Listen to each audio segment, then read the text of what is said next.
నమస్తే. ఇది కథ కాదు జీవితం కార్యక్రమానికి స్వాగతం.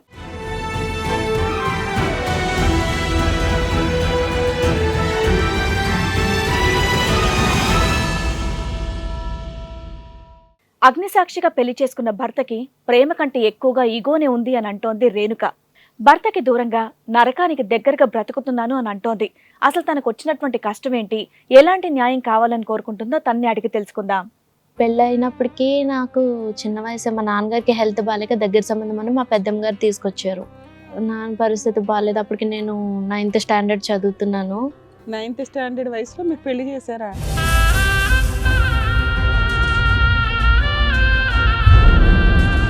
ఒక్క అమ్మాయికి 9th క్లాస్లో పెళ్ళి ఏంటమ్మా? అమ్మాయికి వాళ్ళ నాన్నగారికి హెల్త్ బాగాలేదు అంటే పెంచుకున్నాం. మధ్య గారి కూతుర్ని మేము. 2 అబ్బాయిలు ఉన్నారో పాప కావాలని పెంచుకున్నాం.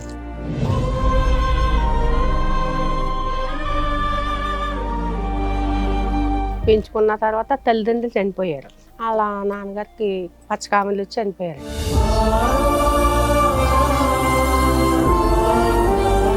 మా ఆయనకి పెళ్ళప్పుడు 26 అట్లా ఉన్నాయండి. 10 సంవత్సరాల వయసు తేడాతో పెళ్లి చేశారు. 11 years డిఫరెన్స్ ఉంది. 11 years తేడాతో ఒక చదువు ఆపి చేసారా? ఇప్పుడు చదువు ఆపేసా. వాళ్ళు అన్నారండి పెళ్లి చూపులకు వచ్చినప్పుడు, మేము అమ్మాయి నేను ఏడ్చాను, నేను చదువుకుంటాను అని అంటే, లేదు మేము చదివించుకుంటాం పిల్లని అనేసి అన్నారు. పెళ్ళైన 3వ రోజే కార్యం రోజే పెట్టుపోతల విషయంలో గొడవలు వచ్చేసినాయి.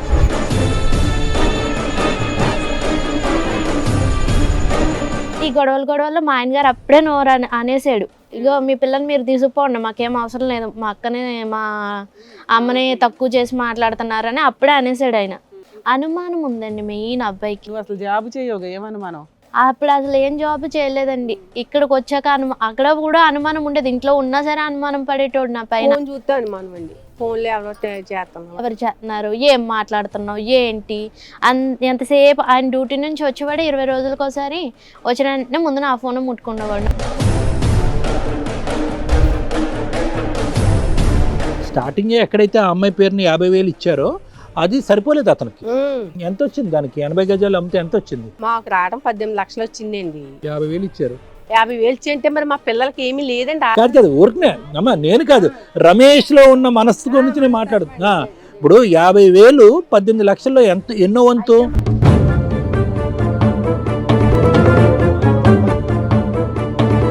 యాభై వేలు కోడళ్ళకి ఏ రకంగా ఇచ్చావో కూతురికి అలా ఎలా ఇస్తావు అనేది నీకు. నీ అల్లుడికి ఆల్రెడీ ఆ రోజే పాయిజన్ చుక్క పడింది. ఆ రెండో రోజు వచ్చింది గొడవ. ఈయన డ్యూటీకి వెళ్ళాడు. డ్యూటీకి వెళ్ళి రావడంతోనే ఇంటికి రావడంతోనే 10,000 మంది దౌడ మీద కొట్టాడు. మా మామగారిని కూడా తోసి కొట్టాడు ఒకరోజు.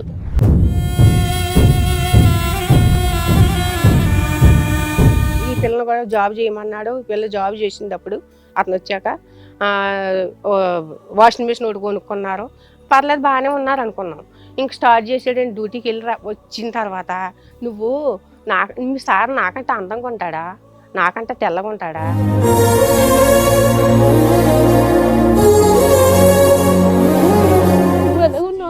నా మీద లేదు. బాధపడకు నాన్న. అందరికీ ఏం చెప్తున్నాడు ఇప్పుడు వెళ్ళి, ఎందుకు వచ్చేసావు నువ్వు అంటే, ఆ పిల్ల మాట ఎందో, ఆ పిల్లకి పొగరొచ్చింది. పొగరంటే గౌరవమే కదమ్మా, సిగ్గుపడాలి మీ ఆయన. తప్పుగా చెప్పాను. ఎవరైనా దారిలో పోయినా లాపి చెప్పారా, అమ్మ నీ కోడలు నీ కోసం ఇలా చెప్తుందని ఎప్పుడైనా చెప్పారా? నీకు కొంచెం కూడా విశ్వాసం లేదా? నువ్వు మంచి మీద పడుకొని ఉన్నావు కదా, ఆపరేషన్ చేసుకుని ఉన్నావు. నా వయసు ఎంత?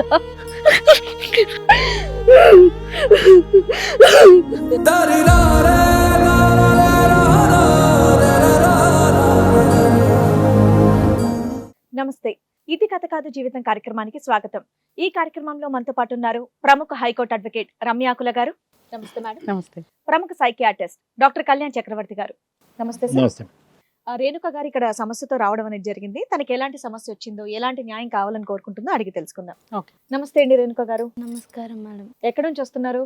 మేము ప్రెసెంట్ ఉండేదైతే ఈసీఎల్ అండి. సొంత ఊరు అయితే కాకినాడ దగ్గర చిత్రాడ. ఓకే. ఏం చేస్తూ ఉంటారు మీరు? నేను ఇప్పుడైతే చిన్న జాబ్ చేస్తున్నానండి. ఓకే. మీరు మ్యారీడా?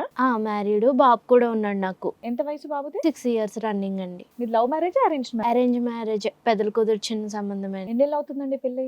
9 సంవత్సరాలు అవుతుందండి. ఈ జూన్ వస్తే 9 పూర్తి 10 సంవత్సరాలు వస్తుంది. ఇప్పుడు ఇక్కడికి రావడానికి కారణం ఏంటండి? మా హస్బెండ్ గొడవలు అండి మాకు. మీ ఫ్యామిలీ డిస్ప్యూట్ ఆ. కోసం ఇక్కడికి వచ్చారు. అవునండి. మీ హస్బెండ్ మీరు ఎక్కడ ఉంటారు? మా హస్బెండ్ ప్రెసెంట్ అయితే నన్ను వదిలేసి వెళ్ళిపోయి 6 మంత్స్ అవుతుందండి. ఆయన చిత్రాడ వెళ్ళిపోయారు. ఎక్కడికి వెళ్ళారు? చిత్రాడ మా అత్తగారు ఊరు. ఎక్కడమ్మా? పిఠాపురం మండలం అండి, కాకినాడ జిల్లా. ఓకే, ఏంటండి మీ సమస్య ఏంటి? యాక్చువల్లీ మేడం మాకు పెళ్ళి అయినప్పటికీ నాకు చిన్న వయసు, మా నాన్నగారికి హెల్త్ బాగాలేక దగ్గర సంబంధం అని మా పెద్దమ్మ గారు తీసుకొచ్చారు. ఓకే. పెద్దమ్మ గారు కుదిరించిన సంబంధం చుట్టాలు అవుతారమ్మా, మన దూర బంధువులు, మంచోళ్ళు అని చెప్పి మా నాన్నగారికి చూపిస్తే, సరే ఇంట్లో నాన్న పరిస్థితి బాగాలేదు. అప్పటికి నేను 9th స్టాండర్డ్ చదువుతున్నాను. సరే నాన్న 9th స్టాండర్డ్ వయసులో మీకు పెళ్లి చేశారా? ఎంతమంది అమ్మా మీరు?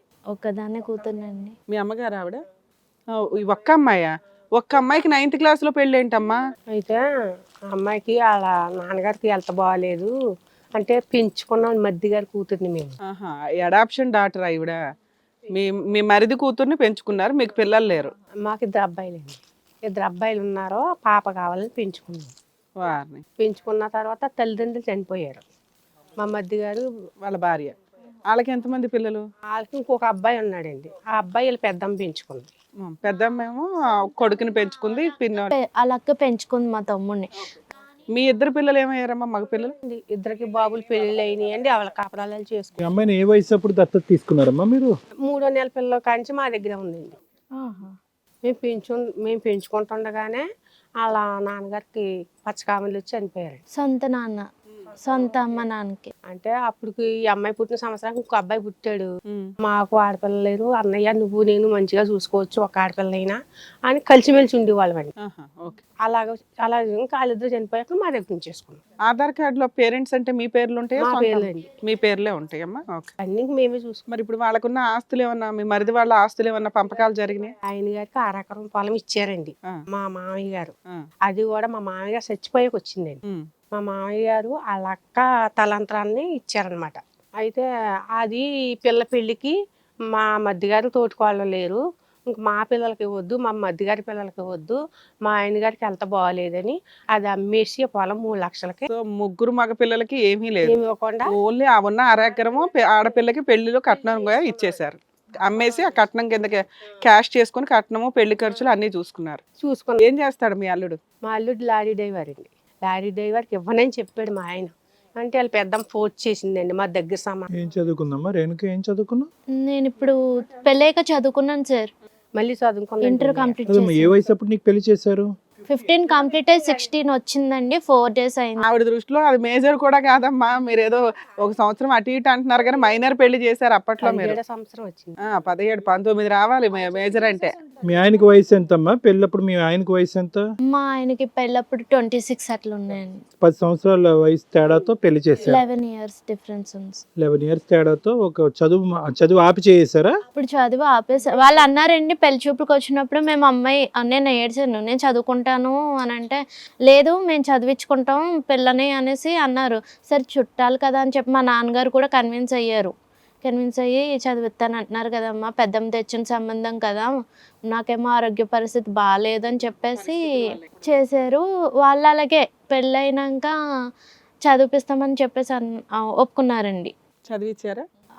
అయితే పెళ్ళైన 3వ రోజే మా కార్యం రోజే పెట్టుపోతల విషయంలో గొడవలు వచ్చేసినాయి. ఇంకేం పెట్టాలి మీ దగ్గర? ఏమున్నాయని పెట్టడానికి? అన్ని కట్నం పెట్టేశారు. తీసేసుకున్నారు. అప్పటికే కట్నం తీసుకున్నారు. అమ్మ నాకు ఎట్టాల్సిన బంగారం ఎంత పెడతానని వీళ్ళు ఒప్పుకున్నారు. వాళ్ళు సరే ఎంత పెడతారో అనేసి ఒప్పుకున్నారు, పెట్టారు వీళ్ళు. కాకపోతే ఏంటంటే మా ఆడపడుసు, మా చిన్న ఆడపడుసు పెద్ద ఆడపడుసు గొడవ పెట్టారు. మాకు కుంకుమ బర్రెలు తక్కువ వెయిట్ ఉన్నాయి, బియ్యం క్వాలిటీ పెట్టలేదు అని గొడవ పెట్టేశారు. నాకు తెలియని తనమని నేను ఏడ్చేసేదాన్ని. ఇలా అయితే చుట్టాలందరూ అనుకొని, ఒరే వాళ్ళు మా చనిపోయిన అమ్మ ఉంది కదా, వాళ్ళ దగ్గర చుట్టాలు బాగా, ఒరే పిల్ల మొహం కనిపిస్తుంది, మన పిల్ల మనకి ఇంటికి వచ్చింది, ఇంకా అలాంటివి పట్టించుకోకండి అని అన్నప్పుడు ఈ గొడవలు మా ఆయన గారు అప్పుడే నోరు అనేసాడు, ఇగో మీ పిల్లని మీరు తీసుకుపోండి, మాకేం అవసరం లేదు, మా అక్కని మా అమ్మని తక్కువ చేసి మాట్లాడుతున్నారని అప్పుడే అనేసాడు ఆయన. ఇంకా అయితే ఎవరు తప్పు రమేష్ అలాంటి మాటలు మాట్లాడకూడదు అని చెప్పేసి అందరూ ఒప్పించి మామూలుగా కార్యం జరిపించారండి. ఆ తర్వాత కొన్ని రోజులకి ఆషాఢం వచ్చింది. నేను మా ఇంటికి అదే అమ్మలు తీసుకెళ్ళారు. ఇంట్లో ఎవరెవరు ఉండేవాళ్ళమ్మ? అత్తయ్య గారు, మావయ్య గారు, నేను, మా హస్బెండ్ ఏమో లారీ డ్రైవర్. ఆయన డ్యూటీకి వెళ్ళిపోతే 20 days అయినా వచ్చేటోళ్ళు కాదు. 15 days 20 days ఉంటాయి ఒక్కోసారి మ్మ్. ట్రిప్స్. నేను అత్తయ్య గారు, మావయ్య గారితోనే ఉండేదాన్నండి. ఇంట్లో పనంతా చేస్తూ ఉండేదా? చేసేదాన్ని. అత్తయ్యకేమో నేను ఆషాఢం కంప్లీట్ చేసుకొని శ్రావణంలో వెళ్ళేసరికి అత్తయ్య గారికి ఆపరేషన్ జరిగింది. ఆవిడకి థైరాయిడ్ ఉందంట. ఆపరేషన్ జరిగింది. ఆపరేషన్ చేసినప్పుడు ఆవిడ రెస్ట్, మొత్తం పనులు చేయడం కూడా సరిగ్గా వచ్చేది కాదండి. అయినా సరే అలాగే చేసుకుంటూ ఉండేదాన్ని. దానికి తోడు మా చిన్న ఆడపడుచు పిల్లల్ని కూడా ఇక్కడ వదిలేసి వెళ్ళిపోయింది. ఆమె హైదరాబాద్లో ఉండేవాళ్ళు. అప్పుడు వాళ్ళ హస్బెండ్ వైఫ్ గొడవలు ఉండేవి. సరే మా అత్తయ్య గారు ఉంది, ప్రెగ్నెన్సీ పిల్లలు ఎప్పుడమ్మా నీకు? పెళ్ళైన 3వ సంవత్సరానికి వచ్చిందండి ప్రెగ్నెన్సీ. ఈ లోపు ఏమన్నా గొడవలు ఉన్నాయా? ఇంకా ప్రెగ్నెన్సీ రాలేదేంటి? అనేవాళ్ళండి. ఏమో పిల్లకి ఏమన్నా లోపం ఉందేమో అని అనేవాళ్ళు. హాస్పిటల్కి. ఎంతమంది పిల్లలమ్మా మీకు? బాబు ఒక్కడే అండి ఇప్పుడు. మళ్ళీ తర్వాత ప్రెగ్నెన్సీ కలగలేదండి. ఎందుకని? మందులు వాడితే అవుతుందని చెప్పారండి నాకు, కానీ వాడించలేదు మందులు. పిచ్చినేస్తానండి డబ్బుల దగ్గర. ఏం పేరమ్మా అతని పేరు? రమేష్. ఏంటి అలవాట్లు ఏమైనా ఉన్నాయా? అలవాటు ఫస్ట్ లో ఏం లేవండి, తర్వాత అలవాట్లు అయినాయి. ఎందుకు గొడవ మీకు అతనికి? ఇదేండి, ఆయనకి ఆ డబ్బా ఆశ ఎక్కువ. ఎంత పెట్టినా పెట్టలేదు అని అంటారండి. అతని సంపాదన ఏమవుతుంది? లారీ డ్రైవర్ అంటే ఎంత వస్తుంది అతనికి? ఆయన సంపాదన నాకేం చెప్పేవాడు కదండి. ఎంత వస్తుంది ఏంటి ఏం చెప్పేవాడు కాదు మాకు. మీరు ఉండేది own house, rented house? Own హౌసే ఊర్లో. ఎవరి పేరు మీద ఉంది? మా అత్తయ్య గారి పేరు మీద ఉందండి. ఇప్పుడు ఆయన ఇంట్లో నుంచి వెళ్ళిపోయాడు అంటున్నావు, నువ్వు మీ అత్తగారితోనే ఉన్నావా? ఆహా, ఇక్కడికి వచ్చేసాక వెళ్ళిపోయారండి. ఫ్యామిలీ వచ్చేసారా? 8 సంవత్సరాలు అక్కడే ఉన్నామండి. ఆ ఊరు ఆ ఇంట్లోనే ఉన్నాం. బ్యాక్ ఇక్కడ వచ్చారు ఈసీఎల్ దగ్గర. 1 year బ్యాక్ వచ్చామండి. 1 year 1 year బ్యాక్. ఎందుకు వచ్చారు? ఇలా మాకు లారీ కూడా ఉండేది. Own lorry? ఆన్ లారీ ఉండేది. అయితే సెకండ్ హ్యాండ్ లో కొనుక్కున్నాం. అది కూడా అమ్మేశాడు. అది కూడా సరిగ్గా లేదు వ్యాపారం అని చెప్పి. ఈయన విసుగు మనిషి అండి. ఎవరితోనే నిలకడగా ఉండడు, విసుగు ఎక్కువ. మీ అత్తమామలకి ఎంతమంది పిల్లలు? ముగ్గురు. ముందు మా ఆడపడుచు, తర్వాత మా ఆయన, తర్వాత మా చిన్న ఆడపడుచు. మొత్తం ముగ్గురు. 2 ఆడపడుచులు? 2 ఆడపడుచు. వాళ్ళ పెళ్లిళ్ళు అయిపోయినాయి? వాళ్ళ పెళ్ళిళ్ళు అయిపోయినాయి. ఒక్కడే కొడుకు మీ ఆయన? ఇక్కడే కొడుకు. కదమ్మా, ఊరు షిఫ్ట్ అవడానికి కారణం ఏంటమ్మా? 8 years తర్వాత ఈయన లారీ అమ్మేశాడు కదండి. ఉద్యోగం వెతుక్కుంటే హైదరాబాద్ వచ్చారు. ఏమైనా దొరికిందా? దొరికిందండి. యాక్చువల్లీ లారీ అమ్మేశాక కూడా అక్కడ బయట వేరే లారీల మీదకి వెళ్ళేవాడు. కాకపోతే ఏమనేవాడు అంటే, నేను బయట వేరే వాళ్ళ కింద చేయడానికి నాకు ఇష్టం అనిపించలేదు, ఇన్ని రోజులు నా సొంతంగా చేసుకున్నాను అంటే, నేను కొన్నాళ్ళు చేసుకో, చీట్లు వేసుకోవచ్చు, తర్వాత కొనుక్కోవచ్చు. సెకండ్ హ్యాండ్లో ఎలాగైతే కొనుక్కున్నాం పెద్దది అలాగే సెకండ్ హ్యాండ్లో మళ్ళీ కొనుక్కోవచ్చులే బావ, ఊరుకో బావ అనేసి అంటే ఊరుకునేవాడు కాదండి. నేను ఆడ దగ్గర చేయను, ఈడి దగ్గర చేయను. లారీ అమ్మిన డబ్బులు ఏం చేశారమ్మా? వడ్డీకి ఇచ్చుకున్నాడండి. నేను అన్నాను, వడ్డీ కట్టేయద్దు, మన ఊర్లో స్థలాలు తక్కువ ఉన్నాయి ఇప్పుడు ప్రెసెంట్, తర్వాత ముందు రేట్లు వస్తాయి, ఒకటి కొనుక్కొని పక్కన పెట్టుకోవచ్చు. అమ్మేసి ఉంటాడు సుమారు? 3 లక్షలకండి. 3 లక్షలకి ఏమైనా ల్యాండ్ వస్తుందా? వస్తుందండి. మాది పల్లెటూరు కదా, అక్కడ మూల చివర్లో ఉన్నవి ఏమన్నా వస్తాయి. అక్కడైనా 5-6 లక్షలు ఉందండి, ఇంకా డబ్బులు ఉన్నాయి వేసుకుంటాం. కదమ్మా, వడ్డీకి తిప్పితే నెలసరి ఏదన్నా వస్తా కదా. ఏ నెలకైనా తీసుకుని వాడేసుకుండేవాడు. కనీసం ల్యాండ్ అన్న ఉంటే రేటు పెరిగేది కదా. ఏ నెలకైనా వడ్డీ ఇచ్చేస్తే తీసుకుని వాడేసుకుంటాం. అలా చేసేవాడండి. ఇప్పుడు మీ ఆయనకి చెడు అలవాట్లు ఉన్నాయి అంటున్నావు, ఏం చెడు అలవాట్లు ఉన్నాయి? చెడు అలవాట్లు అంటే కొంచెం తాగుతున్నాడండి. కొంచెం తాగడం ఏముందమ్మా, ఈ రోజుల్లో అందరితో పాటు మీ ఆయన. అనుమానం ఉందండి మెయిన్ అబ్బాయికి. నువ్వు అసలు జాబ్ చేయవుగా, ఏమనుమానం? అప్పుడు అసలు ఏం జాబ్ చేయలేదండి. ఇక్కడికి వచ్చాక అక్కడ కూడా అనుమానం ఉండేది. ఇంట్లో ఉన్నా సరే అనుమానం పడేటోడు నా పైన. ఫోన్ చూస్తే అనుమానం అండి. ఫోన్లో ఎవరో చేస్తున్నాం, ఎవరు చేస్తున్నారు, ఏం మాట్లాడుతున్నావు ఏంటి ఎంతసేపు. ఆయన డ్యూటీ నుంచి వచ్చేవాడు 20 రోజులకు ఒకసారి. వచ్చిన వెంటనే ముందు నా ఫోన్ ముట్టుకునేవాడు. ఇదంతా ఏంటమ్మా, హైదరాబాద్ నుంచి వచ్చిన తర్వాత అక్కడ కూడా ఉండేదా? అక్కడే అండి మొదట్లోనే. పెళ్ళైన ఎన్ని సంవత్సరాలకి అనుమానం స్టార్ట్ అయింది అతనికి? పెళ్ళైన 3 సంవత్సరాలకే అండి. 6 నెలల క్రితం మీ ఆయన నిన్ను వదిలి వెళ్ళిపోవటానికి కారణం ఏంటి? ఇలాగే అండి, అనుమానమే. అనుమానంతో ఆల్రెడీ ఎప్పటి నుంచో ఉంది కదా అనుమానం. 6 నెలల క్రితం ఏం జరిగి వెళ్ళిపోయాడు? 6 నెలల క్రితం అండి. యాక్చువల్లీ మా అమ్మగారు వాళ్ళు ఇక్కడ ఇల్లు అమ్మేసుకొని డబ్బులు ఒకరికి వడ్డీకి ఇచ్చారు. నాకు ఇస్తానని అన్నారు. అంటే అదేమి కట్నం కాదు, ఏం కాదు.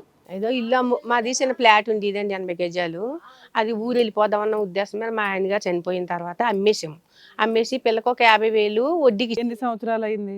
అయ్యొచ్చి 3 సంవత్సరాలు అవుతుంది. 50,000 50,000 వడ్డీకి ఇచ్చేయండి పిల్ల పేరు మీద ఇచ్చి. నేను అన్నాను, బాబు రమేష్ ఈ డబ్బులు నీకు ఇవ్వను, పిల్లకి 4 బుసలు కొంటాను, ఆ డబ్బులకి నీ చేతికి అయితే ఇవ్వను, ఆ పేరు ఉంటుంది ఇది ఇల్లు అమ్ముకున్న డబ్బులు ఈ వస్తువు వచ్చిందని అని చెప్పానండి.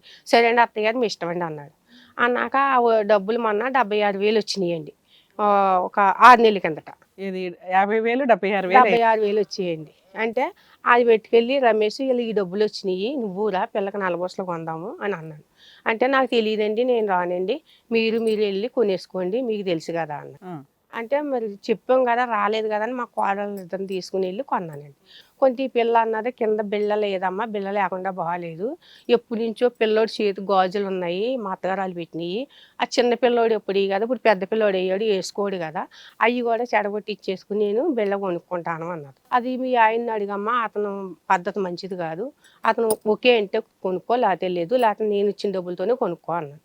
అంటే ఫోన్ చేసి అడిగింది అలా ఆయన్ని ఫోన్ చేసి అడిగితే అదే కొనేసుకో అన్నాడు. కాదమ్మా నీ దగ్గర ఉన్న 75,000 తోటి లాకెట్ తో పాటు కొనొచ్చు కదా నువ్వు. కరెక్ట్ గా అక్కడ తెగిపోయింది రేటు. పిల్లోడు గోల్డ్ ఈవిడ లాకెట్లు కొనుక్కోవడం ఏంటి? పిల్లోడు ఉంగరం అన్నా కొనాలి గానీ. ఉన్నాయండి వాడికి ఉన్నాయండి ఉంగరాలు ఉన్నాయి నేను చైన్ వాళ్ళు పెట్టి ఇందులో ఎందుకు కదుపుతారమ్మా వాళ్ళు? కాదు ఇదే తగదా అమ్మ కాదమ్మా ఇప్పుడు 50,000 ఆ అమ్మాయికి ఫిక్స్ రేట్ అనేది మీ అల్లుడికి ఓకేనా? నా చేతిలో పెట్టకుండా ఫిక్స్డ్ వేసింది ఏంటి? లేదండి అదేం అనలేదు. అదేం కాదా? అప్పుడు హ్యాపీయేనా? హ్యాపీ. ఏంటి ఆ 50 సెంట్లు ఎంత అమ్మారు మీరు? 50 సెంట్లు కానీ 80 గజాలు అమ్మే. 80 గజాలు అమ్మారు. దాంట్లో ఈ వీళ్ళకి వచ్చినటువంటి షేర్ ఎంత? 50 షేర్ కాదండి అది నేను ఇచ్చేనండి. షేర్లేండి కానీ అతను కోరుకుంటాడుగా. అతను కోరుకోవడం చాలా కోరుకుంటాడు. ఆయన ఏమన్నాడంటే మీ అమ్మగారు అమ్మేసిన దాంట్లో మనకి ఒక స్థలాన్ని కొనిచ్చేయమను అని అడిగాడు. ఇది ఎక్కడ న్యాయమండి? స్థలం ఎలా కొనిచ్చేస్తారండి? వాళ్ళు ఎక్కడితే మేము కష్టపడి బతికేవాళ్ళం అండి. మా ఆయన గారు ఇడ్లీ వ్యాపారం చేసి కొన్నారు. కాదు అది పాయింట్. నేను ఏమడిగానంటే ప్రాబ్లం ఇప్పుడు 3 years తర్వాత వడ్డీ అదంతా కలిసి 76,000 దగ్గర కాదు. స్టార్టింగ్ ఎక్కడైతే ఆ అమ్మాయి పేరుని 50,000 ఇచ్చారో అది సరిపోలేదు అతనికి. ఎంత వచ్చింది దానికి? 80 గజాలు అమ్మితే ఎంత వచ్చింది? మాకు రావడం 18 లక్షలు వచ్చిందండి. 50,000 ఇచ్చారు. 50,000 అంటే మరి మా పిల్లలకి ఏమీ లేదండి. కాదు ఊరికనే అమ్మా నేను కాదు రమేష్ లో ఉన్న మనస్సు గురించి నేను మాట్లాడుతున్నా. ఇప్పుడు 50,000 18 లక్షల్లో ఎన్నో వంతు? మాకు అప్పులు ఉన్నాయండి. అప్పులన్నీ తీర్చుకోగా మా పిల్లలిద్దరికి కూడా సరిగ్గా 5 లక్షలు ఇచ్చానండి. ఇక్కడ 50,000 ఎక్కడ? కాదు ఇప్పుడు ఐదర్ మీరు చెప్పా పెట్టకుండా అమ్మేయాలి. నువ్వు వినండి. లేదంటే గొడవ ఏమీ లేదండి. నా బిడ్డకి నేను ఇచ్చుకోవాలి. ఇప్పుడు 50,000 ఇచ్చి చెడ్డయ్యారు మీరు. మా అబ్బాయిలు ఇద్దరు నాకు 2 లక్షలు వేసారండి నా పేరు మీద. 2 లక్షలు అయితే 50,000 ఈ పిల్లకి ఇచ్చాను. కోళ్ళిద్దరికి సరిగ్గా 50,000 ఇచ్చి 50,000 నేను ఉంచుకున్నాను. అదేండి ఆ డబ్బులు అయితే అప్పులే. వాళ్ళిద్దరికి తాడు కొన్నదండి. నాకు దాని నుంచి ఏం డౌటో తెలుసా? ఆడపిల్ల పెళ్ళై 10 ఏళ్ళు అయిపోతే ఆ పిల్లకి నల్లపూసలు కొంటాకి 2 కోడళ్ళు వచ్చారంటే ఇంత ఉత్తమమైన కోడళ్ళు ఉన్నారా అని ఆలోచిస్తున్నా. వాళ్ళకి 50 ఇచ్చావు, నీ కూతురికి 50 ఇచ్చావు. వాళ్ళకి అప్పుడు ఇచ్చి అదే అప్పట్లోనే వచ్చి రాగానే ఇచ్చేసావు. కొడుకులకి చెరొక 5 లక్షలు ఇచ్చావు. వాళ్ళు నీకు 2 లక్షలు ఫిక్స్డ్ డిపాజిట్ చేశారు అంటే 12 లక్షలకి లెక్క తేలింది. అంటే మాకు అప్పులు ఉన్నా గురించి అప్పులు. 2 కోడలకు ఒక 50 నీ దగ్గర ఒక 50 ఉన్నాయి. నీ కూతురు 50 వడ్డీకి తిప్పావు.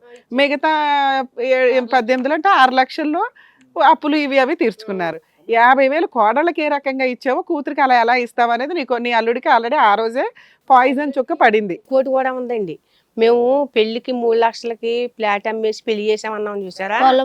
ఆ పొలము అది వీళ్ళ పెద్దమ్మ వెళ్ళి అక్కడ మా అల్లుడికి పొరలో లింక్ పెట్టేసిందండి. అది మీ మీ మీ ఆవిడదే ఆ పొలం అంతా వాళ్ళు అమ్మేసుకున్నారు. వాళ్ళు 3 లక్షలకి అమ్మలేదు, 30 లక్షలకి అమ్మేసుకున్నారు అని పెట్టేసిందండి పొరలోని. అప్పు నుంచి పెట్టుకున్నాడండి. ఇది అమ్మినప్పుడు కూడా అబ్బాయికి 2 లక్షలు అట్లా అన్నా ఇవ్వాలి, అది కూడా ఇవ్వలేదు. దగ్గర అంత స్థామత లేదండి, వాళ్ళకి ఏ దారి లేదు. పోయి కష్టాలు వచ్చినాయి. ఇప్పుడు ఏమైందంటే ఆ వడ్డీ కట్టుకున్నా సరిపోయి ఉండదు. ఇప్పుడు ఏంటంటే అప్పుడో దెబ్బ, ఏది 10 సంవత్సరాల క్రితం ఒక దెబ్బ, ఇప్పుడో దెబ్బ. అప్పటి నుంచి వీళ్ళ పెద్దమ్మ లేనిపోని మాటలని చెప్పడం. అంటే వీళ్ళు పెద్దమ్మ దగ్గర తమ్ముడు ఏమైందమ్మా ఈ విషయం మీద గొడవ అయిందా? ఈ నల్లపూసలు చూపించానండి, ఇదిగోని బావా అమ్మాలు చేపించి. నల్లపూసలు కూడా కాదు, నల్లపూసలు లాకెట్ గురించి గొడవ ఇదంతా. మొత్తం నల్లపూసల గురించి మొత్తం అడిగాడండి. ఈ లాకెట్ ఎంత అయింది, ఇది ఎంత అయింది అని లెక్కలు అడిగితే కొన్న చీట్లన్నీ తీసుకెళ్లి చూపించాం. ఆయన ఎంత అయింది ఇంతకి నల్లపూసలు? మొత్తం 1,16,000 అయింది మేడం. మొత్తం 76,000 నుంచి 1,16,000 కంటే పిల్లోడు గోల్డ్ పెట్టేశారా? పిల్లోడు అంటే ఆడు మురుగులు ఒకటే పెట్టాను మేడం. నాది పాపిడి పిల్ల. అవును నా వస్తువులే కదా, నా బిడ్డ అయ్యే కదా అని పెట్టుకుందమ్మా అని నేను పెట్టుకున్నాను. కరెక్టే లేండి. ఇప్పుడు 50,000 మా మహానుభావుడు సరిపోలేదు. 50-76 అయింది. దాంతో నల్లపూసల్లో వచ్చింది. ఇంకోటి ఏదో రాలేదు. దానికేమొచ్చి ఆడు మురుకులు తీసుకెళ్ళి తాగడి పెట్టారు. అంటే ఇవన్నీ వినటానికి మా గోటు వాళ్ళకి ఓకే అనిపించవచ్చు. కానీ రమేష్ అనేవాడు ఆల్రెడీ నెగిటివ్ మైండ్లో ఉన్నాడు. అతనికి ఏంటంటే ఇప్పుడు ఆయనకి అడిగే చేశాను మేడం, నేను పిల్లోడి నగలు తీసుకెళ్లి లాకెట్ చేయించుకొని అన్నాడా? చెప్పి ఇగో బావ లాకెట్ ఇది, ఆ డబ్బులకి ఇగో ఇది వస్తుందని కూడా ఫోన్ చేసి చెప్పడం వేరు, ఆయన సరే చేయించుకో అనటం వేరు. రానన్నాడు కదా మేడం. రానకపోతే నేను వీడియో కాల్ చేసి చూపించాను, బావ ఇగో ఈ గాజులు నీకు గుర్తున్నాయి కదా, ఇలా మూలపడి ఉంటున్నాయి, ఎందుకు ఇలా వేస్ట్ చేసుకోవడం అవసరమా, సరే ఇది ఇలాగా కన్వర్ట్ చేసేసుకుంటున్నాను, నీకు ఓకేనా అని అంటే, సరే తీసుకోరేనమ్మా నీకు ఎలా కావాలో అలా అది లేడీస్ వర్షన్ లో నేను ఆలోచిస్తే అంతే, ఎలాగో వేసుకుంది ఎలాగైనా చేసుకోవచ్చు కదా. అతను లారీ అమ్మి అతను తగ్గట్టు ఆయన చేసుకున్నాడు, పిల్లోడిది వేసుకుంది. ఆ రెండో రోజు వచ్చింది గొడవ. ఈయన డ్యూటీకి వెళ్ళాడు, డ్యూటీకి వెళ్ళి రావడంతోనే ఇంటికి రావడంతోనే 10,000 మంది దౌడ మీద కొట్టాడు. సార్ ఈ పంచాయతీ అంతా ఆయన డ్యూటీలో ఉండగా ఫోనుల్లో నడిచిన పంచాయతీ. అక్కడ ఉంచుకున్నాడు, ఏం చేస్తావు చేసుకో అని ఉంటాడు. సరే బాబు ఊరుకున్నాడు కదా అని ఇవిడ ఆల్రెడీ అన్ని చేయించింది. ఇంటికి వచ్చినాక లెక్కలు చెప్పేసరికి 4 పీకాడు. అంతేనా? కొట్టాడా? కొట్టాడు మేడం, కొట్టాడు. మేమని కాదు మేడం, మేము కాదు, చూసే ప్రేక్షకులకి ఏంటంటే అసలు ఎందుకైంది మీ గొడవ, 6 నెలల క్రితం మీ భర్త ఎందుకు వెళ్ళిపోయాడు అనేది ఇంకా క్లారిటీ రావట్లేదు. ఇగోండి ఇలా కొట్టి వెళ్ళిపోయాడు. వాళ్ళ అమ్మాలకి ఫోన్ చేశాడు, ఇదేంటి మన మురుగులా అదే వేసేసుకోవడం ఏంటి నేనన్నా. అది పెద్ద మేజర్ పాయింట్, మీకు ఏదో చిన్నగా అనిపిస్తుంది కానీ మన మురుగులు మీ మురుగులు అంటారేటి, మాయి మీ అంటారేటి, నేను మీకు ఆడలను కాదా అని నేను అడిగాను. అలా కాదు, ఆడికే ఉండాలి కదా, నేను ఆడికి ఎదిగే కొద్దీ పని చేయట్లేదు, అవి పని చేయకపోతే కరగబెట్టి ఇంకో పెద్దది చేస్తారు. అలాగే ఇప్పుడు అది కరగబెట్టుకుని మన మెండలో తడికించుకోవాలి కాదమ్మా. నాకు అర్థం కావట్లేదు, ఏమనుకోకపోతే అవును ఇప్పుడు కొడుకుదే తీసుకొని అది పనికి రావట్లేదు కాబట్టి తల్లి వేసుకుంది, తప్పే ఉంది. అది రమేష్ కి తప్పు, మనకు కాదు. ఇప్పుడు రమేష్ ఏంటంటే మేడం, ఏది టార్గెట్ దొరుకుతుంది వాళ్ళ దృష్టిలో మనం ఆలోచించాలి. రమేష్ దృష్టిలోనే కాదు, ఇలా మ్యారిటల్ రిలేషన్ ఉన్న ఎవరి దృష్టిలో ఉన్నా అది 100% రాంగ్. అంతే. అలా నానమ్మ తాతయ్యలు పెట్టింది అది వాడు గుర్తు, పెద్దోడైనా కూడా అవి చూసుకుంటాడు, వేసుకుంటాడా లేదా అని కాదు, లేదా వాటిని మార్చి అది పిల్లోడికే చేయించాలి, కోడలు వేసుకోవడానికి కాదు వాళ్ళు ఇచ్చింది. అది చాలా మేజర్ ఇష్యూ అండి.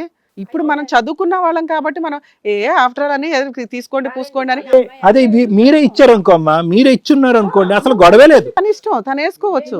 సైన్ ఉంది అది తీసుకున్నా గొడవ లేకపోను, మేము పిల్లోడి సైన్ చేయండి. నువ్వు అంతా చేయించి అందులో సన్నగా చేయించుకోవాలి, నీ కూతురికి నువ్వు పూర్తిగా ఇచ్చుకోవాలంటే, లేదా తన దగ్గర ఉన్నవి పెళ్ళప్పుడు పెట్టినవి చాలానవి ఇరిగిపోయినవి ఉంటే వేసుకోవాలి. వాళ్ళ నానమ్మ తాతయ్య ఇచ్చింది వీళ్ళు అట్లా చేసేసి, పైగా వాళ్ళ హస్బెండ్ లేడు, నేను ఏం చేసుకుంటావు అన్నప్పుడు వీళ్ళకి ఆల్రెడీ భర్త కొంచెం తెంగరగా కోపంగా ఉంటాడు ప్రతి విషయంలో అని వీళ్ళు కొంచెం ఇది అవ్వాలి. నెక్స్ట్ అక్కడ ఇచ్చినంత అమౌంట్ వీళ్ళకి సాటిస్ఫాక్షన్ లేదు అల్లుడికి. అంత మేజర్ ఇష్యూ ఉన్నప్పుడు చాలా చిన్న పాయింట్ కూడా పెద్దది. దట్టు ఇది మనకి చిన్నదేమో కానీ 100% ఇలాంటి కుటుంబాల్లో అది చాలా పెద్ద పాయింట్. వాళ్ళు ఖచ్చితంగా నానమ్మ వాళ్ళు పెట్టిన తీసుకెళ్ళిపోయి ఈవిడికి అరగేసి కోడలే కదా కొడుకే కదా, ఈ పులిహార అంతా మనకి, ఆవిడ సొంత కొడుకే, కానీ ఆ వస్తువు ఎవరు పెట్టారు అనేది ఇంపార్టెంట్.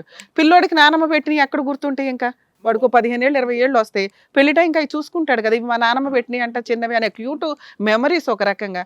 సరే వీళ్ళ ఫైనాన్షియల్ కెపాసిటీకి వాటిని మార్చుకోవచ్చు, పిల్లోడికే చేయించాలి. ఇందాక నేను అందుకే అన్నా, అవి వదిలేసి పిల్లోడికి ఏమైనా రింగ్ చేయించిపోయారమ్మా అంటే, పిల్లోడికి ఆల్రెడీ రింగ్ ఉందండి అంటే, నీ నగలు దిగడానికి కాదు పిల్లోడి వస్తువు అనేది. అవును, మీరు చైన్ ఉందన్నారు, ఉంగరాలు ఉన్నాయన్నారు, మరి దా మురుగుల మీద ఎందుకు పడ్డారు? మీరు కూడా తీసుకొని చేయించవచ్చు కదా. అదే పిల్ల ఏమనుకుందంటే, నా భర్త నా పిల్లోడు నా వస్తువులే అమ్మా, నాన్న అనే ఈక్వేషన్ లారీ అమ్మినప్పుడే పోయింది. వినండి ఇప్పుడు అనుకుందండి.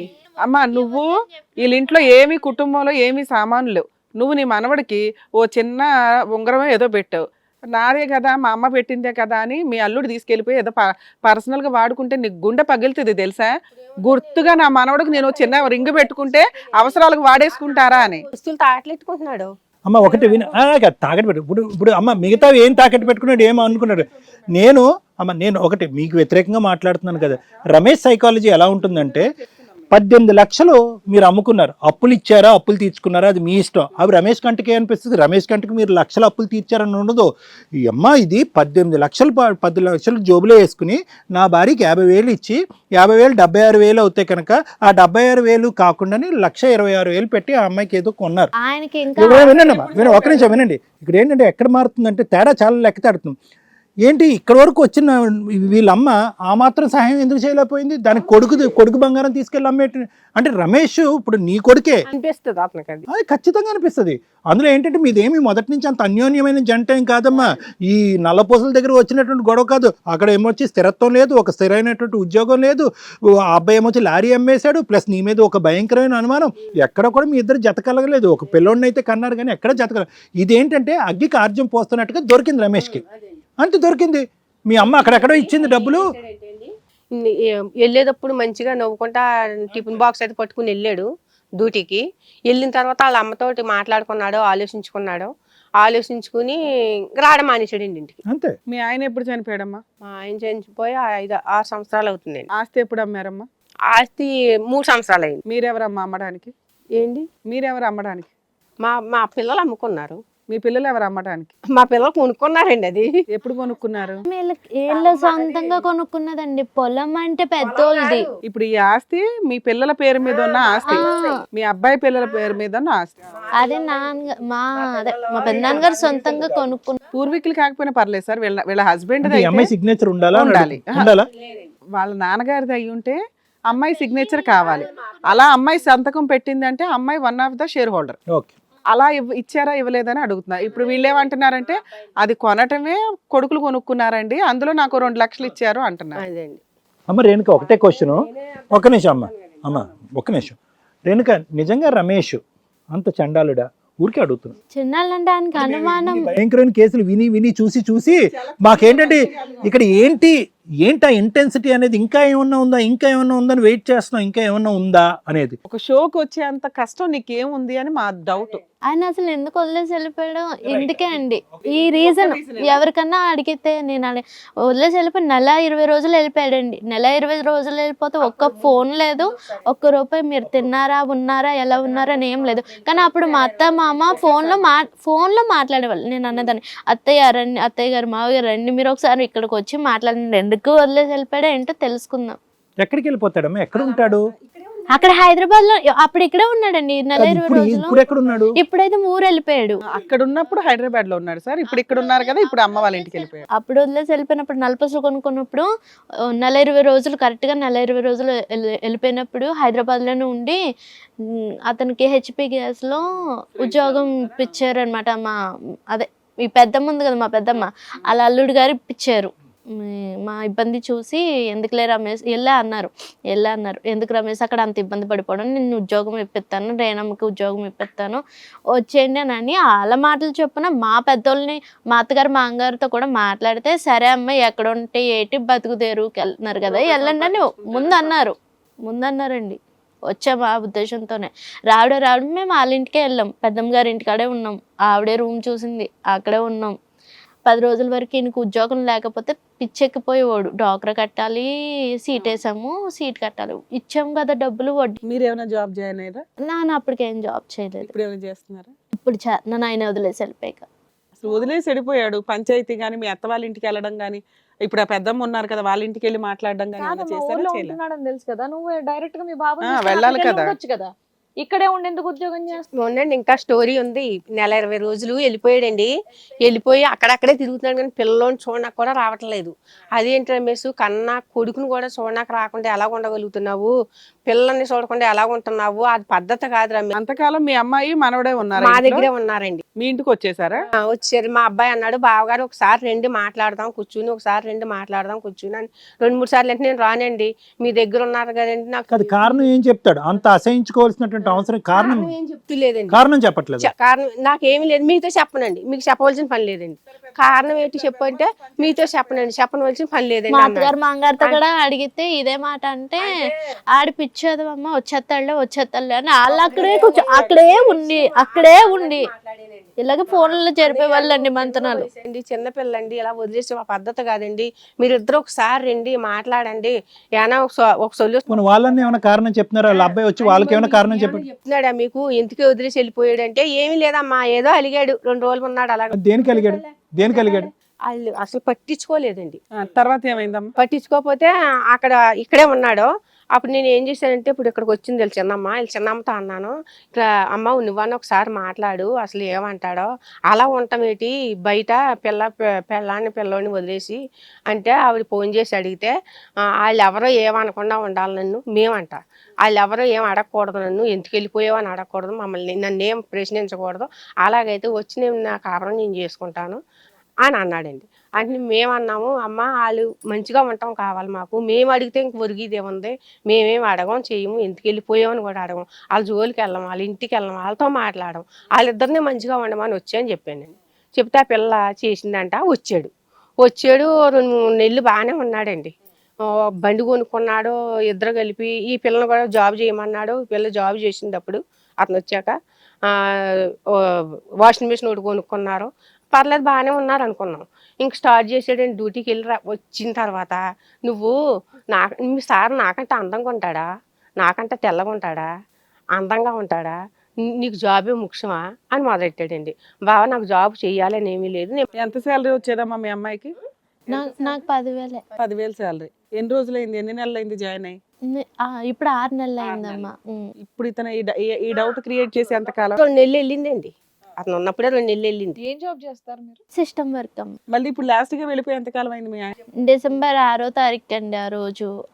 అప్పటికే ఆయన తిరిగి వచ్చాడు కదా, తిరిగి వచ్చాక కూడా 10 రోజులు బాగున్నాడు. 10 రోజులు బాగుండి మళ్ళీ గొడవలు మొదలెట్టాడు. అలాగే ఇన్నే డబ్బులు ఇచ్చారు, సెకండ్ టైం వెళ్ళిపోయేది నీ మీద అనుమానం.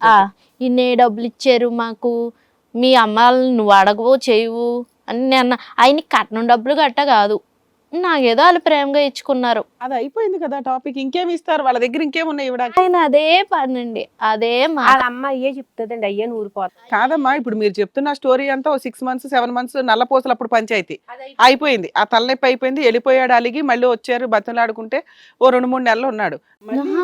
లేదమ్మా 2-3 నెలలు లేడు, కరెక్ట్ గా 1 నెల రోజులు ఉన్నాడు. ఒక నెలకి మళ్ళీ పంచాయతీ ఆ డబ్బు గురించే స్టార్ట్ చేశాడా? వీళ్ళు మా ఇంటికి రావడం మానేశారండి, మానేశారు. నేను అక్కడికి వస్తే వాళ్ళు మా ఇంటికి రావద్దు, నువ్వు వాళ్ళ ఇంటికి వెళ్ళొద్దు, అలాగైతే నేను వస్తాను. మీది మామూలు ప్రాబ్లం, టీవీ షోలకు వచ్చే అంత సీరియస్ టాపిక్ కాదు.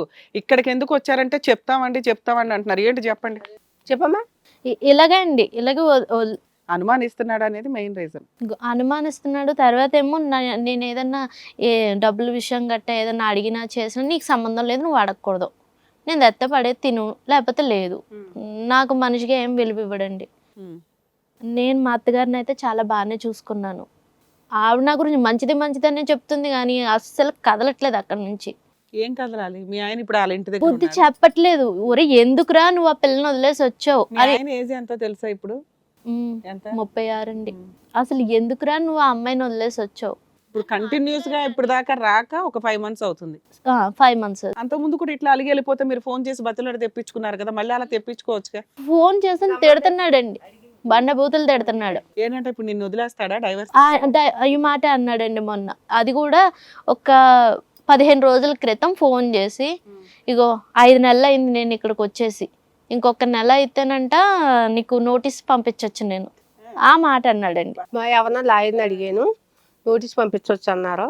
నోటీస్ పంపించేస్తాను, నీకు ఎవరో బలగం ఎక్కువైపోయారు వెనకాల, మీ అత్తగారి ఇంట్లో ఉండొచ్చు కదా. ఆవిడ పట్టించుకుంటేనే కదండి, అసలు బుద్ధి చెప్పట్లేదు. అక్కడ ఉన్నప్పుడు కూడా నన్ను ఇలాగే ఒరే ఏ కారణం చేత అనుమానిస్తున్నారు, అది బయట తిరిగే పిల్ల లేకపోతే ఎవరితో మాట్లాడే పిల్ల, ఎందుచేత అనుమానిస్తున్నావు అని మా మామగారు కానీ మా అత్తగారు కానీ మా చిన్నాడు కూడా మా ఇంటి పక్కన ఉంటది, ఆవిడ కూడా అసలు ఎవరు మాట్లాడింది లేదు. ఏమన్నా అంటే వాళ్ళు ఎవరు మాట్లాడకపోతే నువ్వు మీ ఆయన వదిలేస్తావా? నువ్వు చదువుకో, వాళ్ళు బుద్ధి చెప్పకపోతే నేనెంత అండి తట్టుకోవాలి. కొట్టినప్పుడు కూడా మా మామగారిని కూడా తోసి కొట్టాడు ఒక రోజు ఆ ఊర్లోనే కదా. వాళ్ళ మాట వినే పరిస్థితిలో లేడు. మళ్ళీ మీ ఆయన ఏజ్ ఎంత అమ్మా అని అడిగా. 36 years వచ్చి రోడ్ల మీద పడి తిరుగుతున్న లారీ డ్రైవరు, జాబులు చేస్తున్న వ్యక్తి ఒకరు చెప్తే ఇనే స్టేజ్ లో ఆ పిల్లోడు లేడు. ఆ అబ్బాయి పేరెంట్స్ డిపెండెంట్స్ ఉన్నంతలో వాళ్ళ పని పెళ్లి చేయడమే ఎక్కువ అన్నట్టు ఉన్నారు వాళ్ళు. పెద్ద మనుషులు అన్నా చెప్పాలి, నువ్వు మీ ఆయనతో మాట్లాడుకునే అంత ర్యాపో అయితే నీకుంది. నిన్ను తిడుతున్నాడు, నువ్వు ఇట్లాంటి దాని అట్లాంటి దాని అని మాట్లాడట్లా. సో నీ ఉద్దేశం ఏంటంటే మీ ఆయన నిన్ను తిట్టకుండా ఇక నుంచి బాగా చూసుకుంటాను అంటే నువ్వు అక్కడికన్నా వెళ్ళుంటావు, ఆయన ఇక్కడికి వచ్చినా ఇద్దరు హ్యాపీ. ఆయన సపోర్ట్ కావాలని కోరుకుంటున్నాను. భార్య కింద నన్ను అంగీకరించాలి. నువ్వేంటి చెప్పేది? నీకేంటి విలువ ఇచ్చేదాన్ని అనొద్దు. నీకు ఈ విలువ ఇవ్వట్లా, మెయిన్ ఇంపార్టెంట్ విలువ ఇవ్వట్లా. ఇప్పుడు ఏదన్నా వాళ్ళకి ఖర్చు పెడతాడండి, అది ఎందుకు ఖర్చు పెట్టావు కాబట్టి నీకు సంబంధం ఏంటి? నా డబ్బులు నా ఇష్టం. అదేలేండి, అతని దృష్టిలో ఆ అమ్మాయి అంటే ఇంట్లో పని చేయడానికి పక్కన పడుకోవడానికి పనికి ఎంత రావాలి. సేమ్ అదే మాట వచ్చిందండి మా ఇంట్లో. పిల్లడు ఎలాగున్నాడని మొక్కలేదు, నువ్వు ఎలాగున్నావు అన్నది నా మీద లేదు. బాధపడకు నాన్న.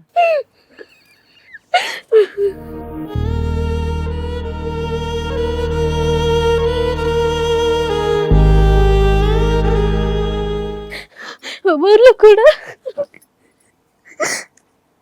అందరికీ ఏం చెప్తున్నాడు ఇప్పుడు వెళ్ళి, ఎందుకు వచ్చేసావురా నువ్వు అంటే, ఆ పిల్ల మాట ఏందో, ఆ పిల్లకి పొగరు వచ్చింది.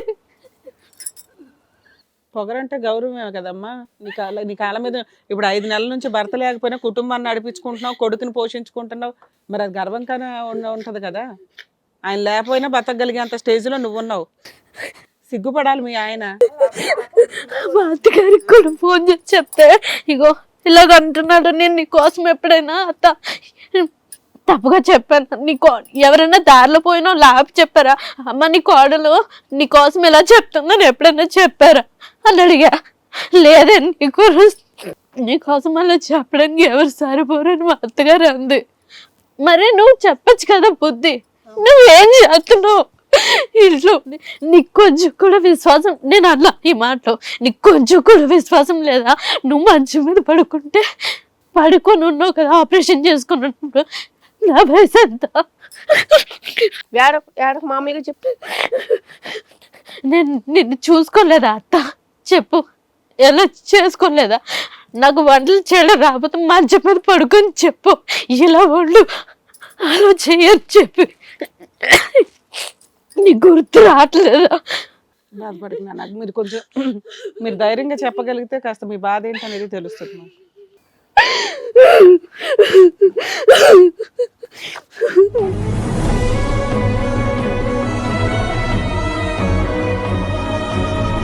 చాలా సూటిపోటు మాటలు ఆడేది మా అత్త. ఊర్లో వాళ్ళు వాళ్ళ ఇంటి పక్కన వీళ్ళ ఇంటి పక్కన కూర్చోడం, ఎంతసేపు వాళ్ళు అనడం ఏదో ఒకటి, నీ కూతురు ఉద్యోగం చేస్తుంది, నీ కాల్ చేయదా? ఆ పట్టుదలతో నేను చదువుకుంటాను అత్త అని అంటే, సర్లు చదువుకో, 10th అప్పుడు వాలంటీర్ పోస్టులు పడ్డాయండి మా ఊర్లో. 10th ఉంటే జాబ్ వస్తుందంట అనేసి అంటే, సర్లే అని ఓపెన్ 10th గట్ట బాబు పుట్టేశాడు. బాబు పుట్టాక ఓపెన్ 10th గట్ట అప్పటిదాకా చదువుకోవడం మానేశాను నేను. ఆ థాట్ లేదు ఇంకా. పిల్లల్ని, మా ఆడపడుచు గారి పిల్లల్ని చూసుకోవడం, మా అత్తగారిని చూసుకోవడం, ఇల్లు చూసుకోవడం, ఇంతే బతుకు, ఇంకా వేరేదైతే లేదు.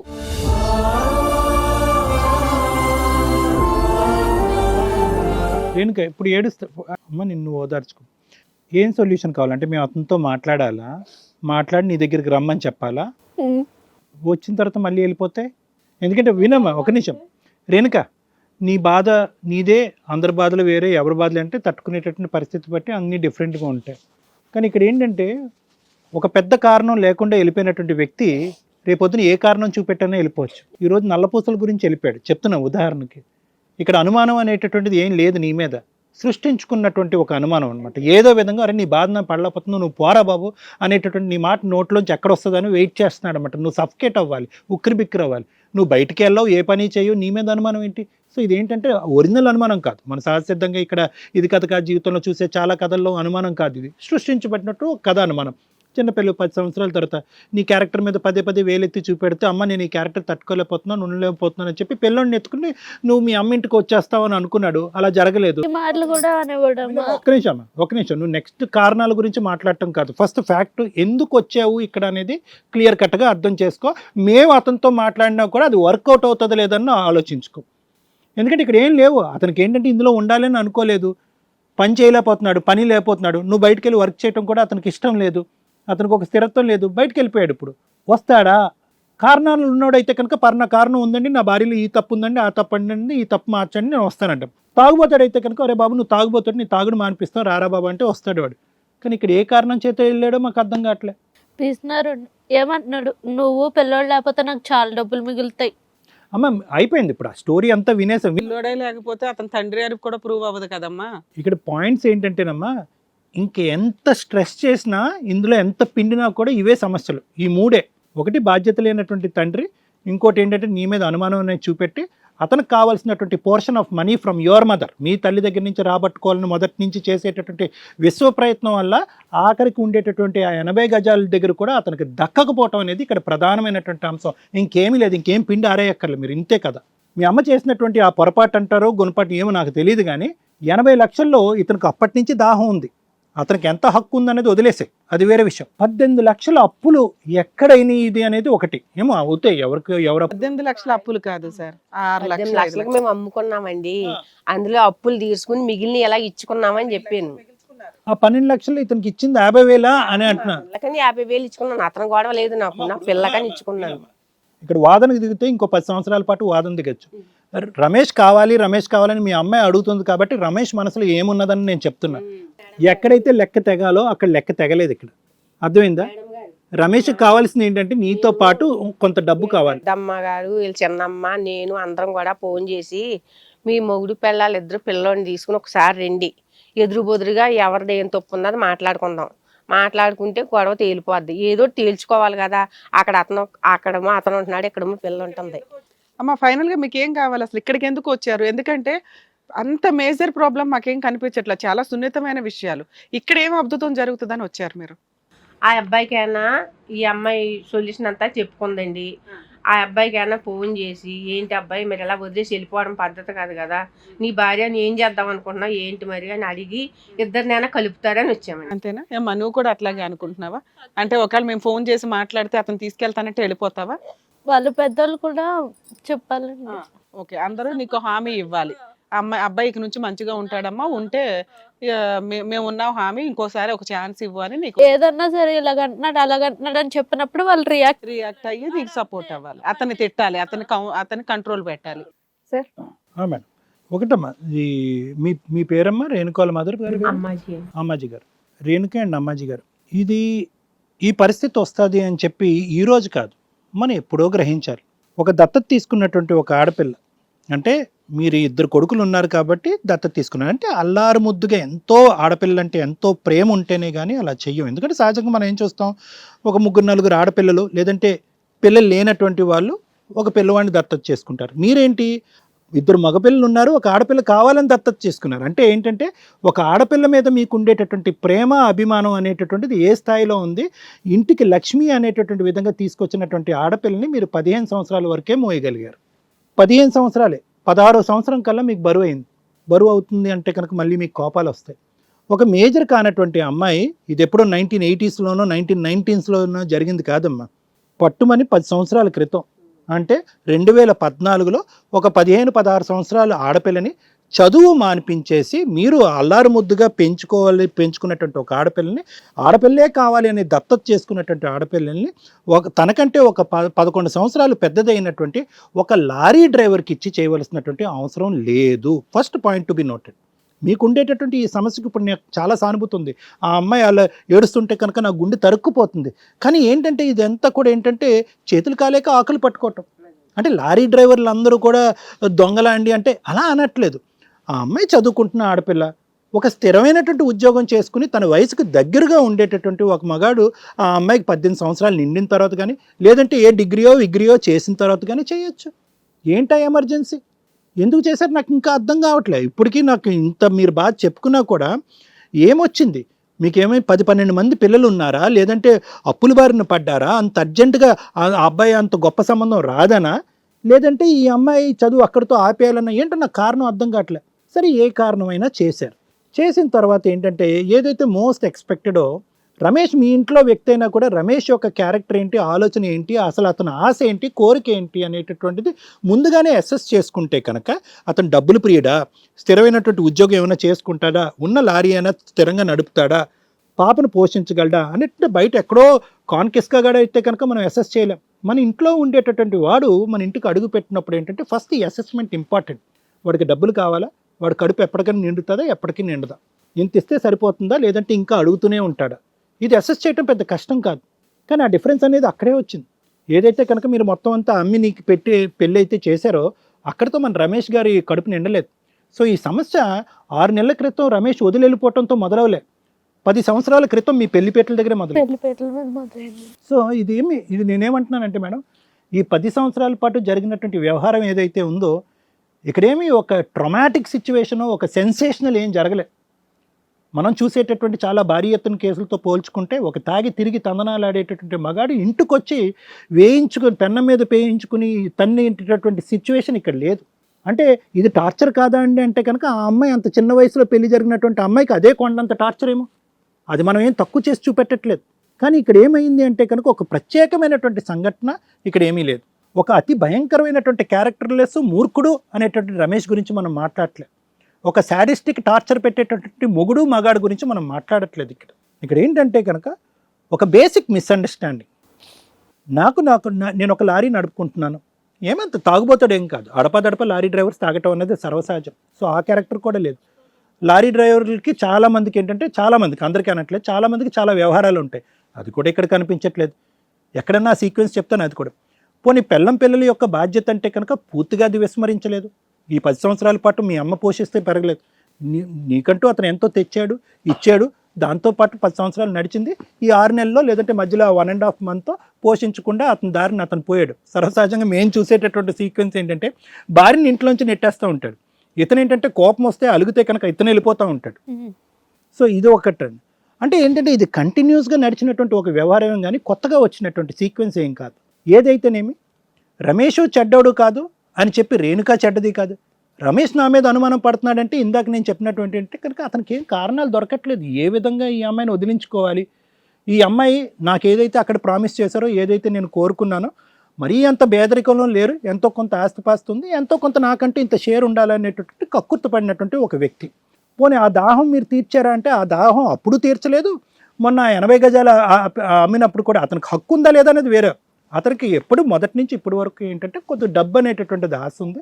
అతని అదృష్టం కలిసి రాకపోవటం వల్ల లారీ డ్రైవింగ్ అనేటటువంటిది అచ్చు రాలేదు. ఆఖరికి లారీ అంటే అన్ని సంవత్సరాల పాటు నడిపినటువంటి లారీ అమ్ముకునేటటువంటి దుస్థితికి వచ్చాడు. ఎంతో కొంత అతను కూడా మానసిక వేదనలోనే ఉన్నాడు.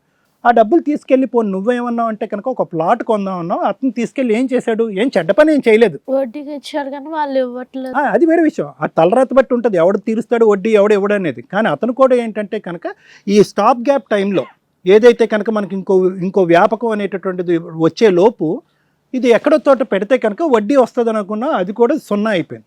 దాంతో కూడా మనస్తాపం చెందాడు అతని మానసిక పరిస్థితి కూడా బాగుండి ఉండదు. అర్థమైందమ్మా? దీంతో ఏమైందంటే మిస్అండర్స్టాండింగ్స్ పెరిగినాయి. మీ అమ్మ ఏమో వచ్చి అది అక్కడ అయింది. సో ఏంటంటే నేను కష్టంలో ఉన్నాను, అల్లర ముందుకు పెంచుకున్నటువంటి ఆడపిల్లని బాగా చూసుకొని ఎంతో నమ్మకంగా నాకు ఇచ్చారు.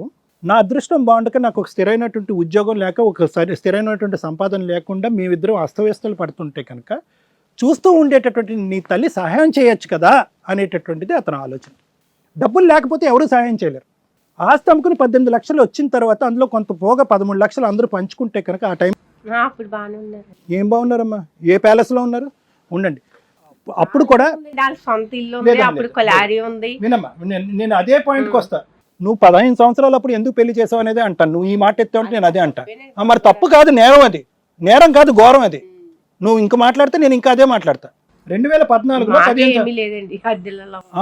ఏ ఇల్లులో ఉన్నా కూడా ఎంత కష్టాలు వచ్చినా కూడా 2014లో 15 సంవత్సరాల ఆడపిల్లకి స్కూల్ నుంచి ఈడ్చుకుని వచ్చి పెళ్లి పెట్టల మీద కూర్చోపెట్టకూడదు. అది తప్పు. మరి తప్పండి అని ఇప్పుడు మాట్లాడుతున్నారు. అసెస్ చేయటం రాకపోతే కనుక అసెస్ చేయకండి. అతి పిన్న వయసులో పెళ్లి చేయాలి అని అనుకుంటే కనుక అట్లీస్ట్ మీ ఇంట్లో వ్యక్తి ఎవరు? రమేష్ బాంబే నుంచి వచ్చాడా, ఢిల్లీ నుంచి వచ్చాడా? మీ ఇంట్లో ఉండేటటువంటి మనిషి ఆయన మాకు. సరే వినండి అమ్మా, నేను ఆపేస్తాను. నేను చెప్తున్నాను ఒకటే పాయింట్. నేను ఏమంటున్నానంటే ఇప్పుడు నువ్వు కోరుకునేది ఏంటంటే రమేష్ కావాలి అని నేను అంటున్నాను. రమేష్లో ఏబిసి అనే లోపాలు ఉంటే కనుక ఏబిసి లోపాలు కరెక్ట్ చేసి రమేష్ ఇక్కడ కూర్చోబెడతాం. కానీ నీ వైపు చూపెట్టడానికి అతనికి కారణాలు కనిపించట్లేదు, అతని వైపు చూపెట్టడానికి నీకు కారణాలు కనిపించట్లేదు. కారణాలు లేకపోతే సొల్యూషన్ ఏమొస్తుంది? సో ఇక్కడ ఏంటంటే బేసిక్ మిస్అండర్స్టాండింగ్. అంటే ఒక ప్రత్యేకమైన కారణం ఉంటే కనుక సెట్ చేసేసి భార్యాభర్తలను కలపచ్చు. ఇక్కడ ఒక బేసిక్ మిస్అండర్స్టాండింగ్ ఉంది. అది ఏంటి అంటే కనుక ఒకరు వింటే ఇంకొకరు మాట్లాడచ్చు. ఇక్కడ ఏంటంటే ఇమోషన్స్ పెట్టరేగిపోయి మధ్యలో మీ మదర్ కానీ వాళ్ళ తల్లిదండ్రులు ఎవరు వచ్చినా కూడా ఇక్కడ అయ్యేటటువంటిది కాదు, జరగదు. ఓన్లీ థింగ్ ఏంటంటే నువ్వు మాట్లాడితే అతను వినాలి, అతను మాట్లాడితే నువ్వు వినేటటువంటి గొడవ మాత్రమే ఇది. ఇక్కడ ఏమీ అంత హింసావాదం ఏమీ లేదు. ఎందుకంటే నువ్వు ఇందాక అంటున్నావు వాళ్ళ తల్లిదండ్రులు కూడా రాసి ఇవ్వాలి అని చెప్పి అతను నిన్ను కోరుకుంటే వాళ్ళ తల్లిదండ్రులు రాసిస్తారు. అతను వద్దనుకుంటున్నాడు. ఇక్కడ ఇంకో నెల ఆగితే కనుక ఆటోమేటిక్గా మన ఇద్దరికి డైవర్స్ అయిపోద్దని అతనికి అదే ఎవరు నాకు అర్థం కావట్లేదు సార్, అసలు వద్దనుకోవడం కారణం ఏంటి? అదే నేనేమంటున్నానంటే అమ్మా, వద్దు అనుకోవటానికి ఇప్పుడు మనం అతను రమేష్కి ఫోన్ చేసినా అంత భారీ ఎత్తు కారణాలు ఏం లేవు. ఇక్కడ భారీ ఎత్తు కారణాలు ఏమి ఉండవు. నా పిల్లలు నన్ను గౌరవించలేదని అంటాడో, లేదంటే నేను ఒక క్షోభలో ఉన్నప్పుడో, లేదంటే ఒక హింసలో ఉన్నప్పుడో నాకు కావాల్సినటువంటి సపోర్ట్ లేదని ఇలాంటివే చెప్తాడే కానీ నా భార్య వెళ్ళి 10 మందితో ఉందండి అనేటటువంటి మాట కూడా అతని దగ్గర నుంచి రాదు. సో కాబట్టి ఏంటంటే మనం రమేష్తో ఒకసారి మాట్లాడటానికి ఒక ప్రయత్నం అయితే చేద్దాం. కానీ నేనేమంటున్నాను అంటే కనుక అతని సైడ్ నుంచి నువ్వు కండిషన్స్ పెడితే నీకు కూడా అతను కొన్ని కండిషన్స్ పెడతాడు. దాన్ని యాక్సెప్ట్ చేయాలి, నెంబర్ 1. నెంబర్ 2 ఏంటంటే కనుక అతను ఏదన్నా చెప్తే కనుక అది వినేటటువంటి ఓపిక నీకు ఉండాలి. నువ్వు ఏదన్నా చెప్తే కనుక అప్పుడు అతను వింటాడు అనేటటువంటి పరిస్థితి. ఎందుకంటే కనుక అతను వినడు, ఈ పెళ్ళి వద్దు అని అనుకుంటున్నాడు, కొడుకును కూడా చూడకుండా వెళ్ళిపోదాం అనుకుంటున్నాడు అనేటటువంటి కాదు. అతని మనసు కూడా ఎక్కడో గాయపడింది. అది ఎక్కడ గాయపడింది అనేటటువంటిది కనుక్కోవాలి. ఎందుకంటే ఇది ఓన్లీ సింగిల్ సైడే మనకు వర్జన్ వస్తుంది, ఇంకో సైడ్ వర్జన్ రాలే. ఎందుకంటే 6 సంవత్సరాల కొడుకు ఎప్పుడు కూడా భార్యకి కానీ కొడుకు కానీ అన్యాయం చేయనటువంటి వ్యక్తి ఈరోజు 6 నెలలు బట్టి కొడుకును కూడా నీతో ఎలాగో గొడవ ఉంది, నీ మొహం చూడకూడదు అనుకుంటున్నాడు, అది వేరే విషయం. కొడుకును కూడా ఎందుకు చూడట్లేదు అంటే ఆ స్థాయిలో అతని మైండ్లో ఏం డిస్టర్బ్ అయింది, ఎటువంటి ఆర్గ్యుమెంట్స్ మీ ఇద్దరి మధ్యన జరిగింది, ఎటువంటి డిస్కషన్స్ జరిగినాయి, నీ నోరు ఎంత లేచింది, ఇవన్నీ కూడా చూడాలి మనం. అర్థమైంది కదమ్మా? Thank you sir.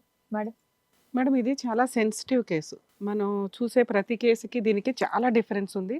100 ఇళ్లలో మనం ఎగ్జాంపుల్గా ఎవరేజ్ తీసుకుంటే 100 ఇళ్లలోనూ కామన్గా జరిగే బేసిక్ హెరాస్మెంట్స్. వీటి గురించి టీవీ షోస్ దాకా ఎందుకు వచ్చారు అంటే వీళ్ళకి కావాల్సింది ఇమీడియట్ రిజల్ట్, హక్కుతో కూడిన రిజల్ట్. ఇక్కడ దాకా విక్టిమ్స్ ఫస్ట్ వచ్చేసారు అంటే వాళ్ళ వైపునే మనం మాట్లాడతామేమో, వాళ్ళ వైపు నుంచి ఒక రిప్రజెంటేషన్ తీసుకుంటే కనుక ఒక టీమే ఉంది మా వెనకాలన్న ఒక ధైర్యం ఉంటుంది. ఇక్కడ నుంచి అతను కంట్రోల్లో ఉంటాడు, భయపడతాడు, ఏదైనా జరిగితే వీళ్ళు వస్తారు అన్న ఒక ధీమా ఉంటుంది, హామీ ఉంటుంది అని ఇక్కడ దాకా వీళ్ళు వచ్చారని నేను అనుకుంటున్నా. ఎందుకంటే కేస్ ప్రొసీడింగ్స్ చూస్తే